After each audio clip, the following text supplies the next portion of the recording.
Mio Mezouari, directeur de l'AFD au Maroc.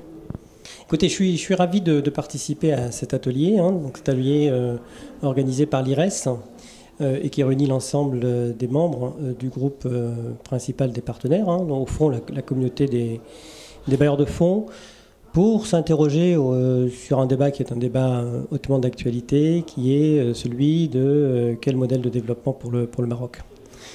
Alors, le débat est très dense. Je crois qu'il faut retenir, à mon sens, deux choses, deux messages clés.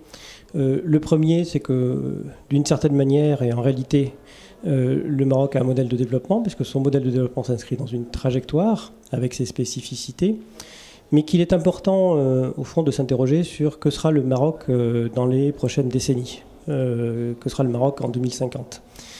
Et si on pose cette question de cette manière-là, au fond, on doit prendre en compte, autant que possible, un environnement international qui est extrêmement incertain, et d'une certaine manière, un modèle de développement vertueux sera celui qui sera composé avec l'ensemble des incertitudes internationales et qui saura s'adapter à ce contexte.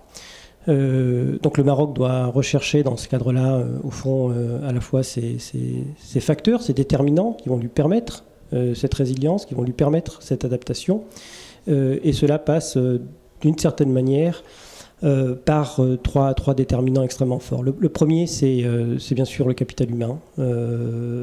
Et qu'aujourd'hui, dans cet environnement qui fait de plus en plus de place à la connaissance, aux compétences, on voit bien tout le débat autour de la diffusion des technologies qui va très certainement rendre l'industrie, par exemple, plus intense en capital. Et au fond, ça pose la question de quel modèle économique, quel modèle d'industrialisation.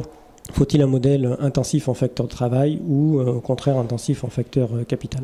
Donc ça, c'est une question qui est extrêmement forte et à laquelle il faut y répondre. La deuxième question qui est également fondamentale, c'est au fond celle qui a été posée par l'un des intervenants, qui est celle de la contestabilité des marchés domestiques. Donc au fond, il y a un débat entre ceux qui disent les marchés domestiques ne sont pas suffisamment contestables, c'est-à-dire qu'ils ne laissent pas suffisamment de place à la concurrence et donc étouffent l'initiative privée, étouffent l'investissement privé, et ceux qui disent que au fond le marché est trop étroit.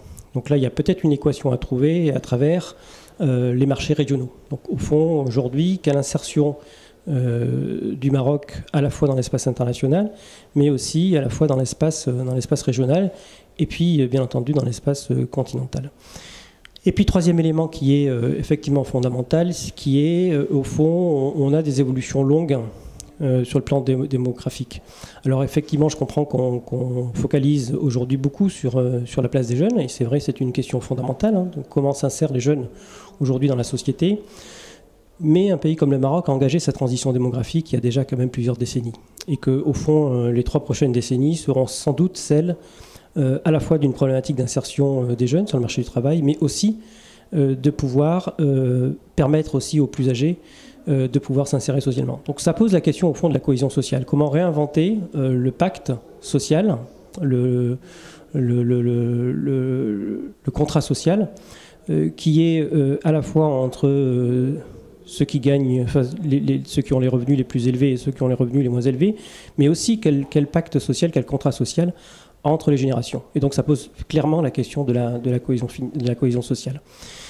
Et puis dernier élément qui me paraît fondamental, qui est, au fond, je parlais tout à l'heure de résilience, on sait que dans les 3 prochaines décennies, les tensions climatiques vont être très fortes. Ces tensions climatiques vont avoir des impacts très importants, notamment en matière de ressources hydriques, en matière d'adaptation au changement climatique, et cela interpelle effectivement à la fois des secteurs qui sont des secteurs fondamentaux encore aujourd'hui, et je pense notamment à celui de l'agriculture.